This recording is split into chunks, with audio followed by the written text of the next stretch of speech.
Hey, my fellow nerds, geeks, and or comic book lovers, welcome to my channel. My name is NeuroSpider369, and today we're here with the first episode of a brand new series. So as we all know, Spider-Man has one of the greatest rogues galleries in both comics and in other forms of media. For this, we're going to be covering the latter, and with Brand New Day coming out next year, I figured it'd be the perfect time for me to finally review and share my thoughts on old Webhead's villains from the silver screen. I've been wanting to talk about this basically since I started the channel, and now the moment has finally come. Naturally, I'll be doing this in chronological order, which means first up is Green Goblin from 2002's Spider-Man, played by Willem Dafoe. Real quick before I begin, though, I wanted to say that I will not be covering the Spider-Man villains from the Sony movies, such as Morbius, Kraven, and yes, even Carnage. I know some of you aren't going to be happy with that, but I want to focus more on the mainstay Spider-Man movies. Plus, there are some things that are just better left unspoken of. Anyways, without further ado, let's get into it. In the film, we're introduced to wealthy industrialist and businessman Norman Osborn, who's shown to be both a brilliant scientist as well as the father of Peter's best friend, Harry.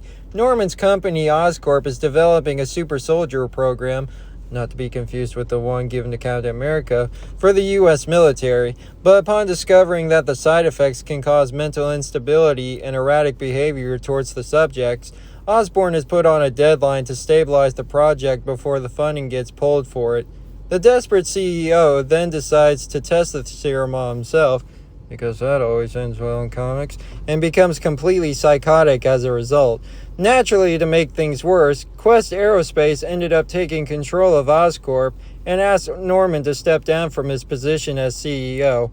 In retaliation, Norman dons a modified Oscorp armored suit and becomes the supervillain Green Goblin. Goblin later crashes a festival being held at Times Square and disintegrates the board of directors along with some Quest Aerospace scientists with his newly built pumpkin bombs. This is what marked the beginning of his animosity towards the web crawler, as Spider-Man shows up to save MJ from near death during the panic and chaos of Goblin's attack. After this confrontation, they would go on to face off a few more times before the Goblin finally decides to draw out the web crawler by putting Aunt May in the hospital and kidnapping MJ alongside a group of kids and threatening to throw them off the Queensboro Bridge, giving Spider-Man the ultimatum to either become his partner in crime or choose which of the hostages to save instead. Naturally, he declines the offer and manages to save all the hostages before being dragged into a pretty brutal fight with the Green Goblin.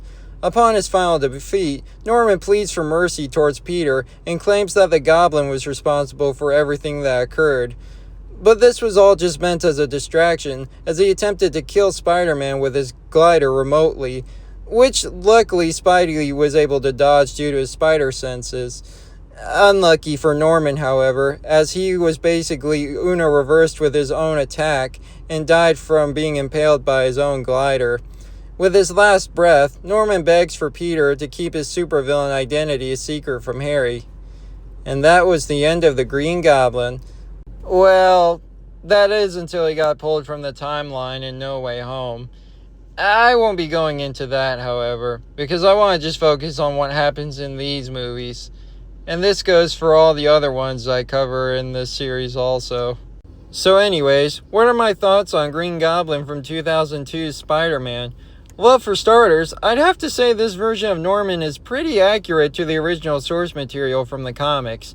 Definitely the best live-action portrayal we've ever gotten. Then again, there's not much competition considering the only other Goblin we've gotten was when Harry took on the mantle. Willem does a fantastic job in bringing Goblin's insanity to life on the silver screen. It's no wonder why fans have been casting him as the Joker for over 2 decades. So yeah, the performance overall is done well by Dafoe. As for his design, I kind of have mixed feelings about it. I do like the fact that it's all green. If you know, you know. Although part of me wishes they had added purple in it somewhere. The only nitpick I really have is with the helmet. I don't know why, but I've just never really been too crazy about it. Other than that, it's a pretty good look for the character. In short, while this isn't my top favorite adaptation of Norman, it's still a really good one nonetheless. Well, there you have it. That was the Green Goblin from 2002 Spider-Man. Next up in the series, I'll be covering Alfred Molina's Dr. Octopus from 2004 Spider-Man 2, so stay tuned in for that. And as always, be sure to like, comment, and subscribe, and hopefully I will see you guys in the next video. Catch y'all later.